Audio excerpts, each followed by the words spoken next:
everyone, welcome back to our channel. Today we're diving into an exciting topic that many of you have been asking about: how to start freelancing and make your first $1,000. We'll cover what freelancing is, how to get started, and we'll even explore the pros and cons. So let's jump right in. What is freelancing? First things first, let's understand what freelancing is. Freelancing is a work arrangement where you, the freelancer, offer your skills and services to clients or businesses on a project base. You are your own boss, and the project can vary from writing and design to web development and more. How to get started? So, how do you get started with freelancing and make that first $1,000? Well, here's the roadmap. Number 1, choose your niche. Start by selecting a niche or area where you excel. It can be writing, graphic design, coding, or any skill you are passionate about. Number 2, build your portfolio. Create a portfolio showcasing your best work. This will be your online resume to attract clients. Number 3, sign up on freelance platforms. Platforms like Upwork, Fiverr, and Freelancer.com are great places to find clients. Sign up, create a profile, and start bidding on relevant projects. Number 4, network. Network within your niche. Attend webinars, join online communities, and connect with potential clients. Number 5, deliver exceptional work. Once you land on a project,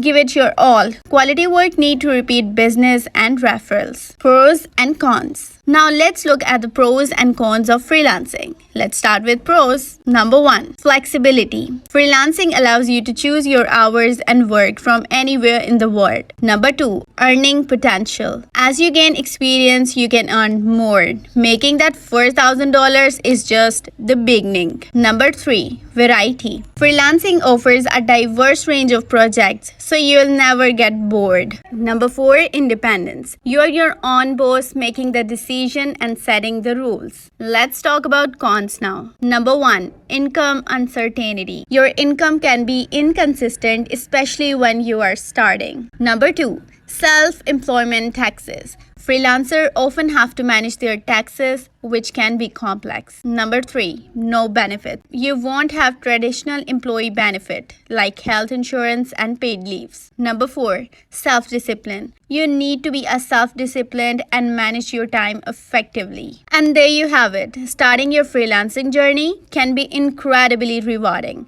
But remember, making your first $1,000 might take time, but with dedication and quality work, you can achieve it. Thanks for watching, and if you found this video helpful, don't forget to hit the like button and subscribe for more great content. See you next time.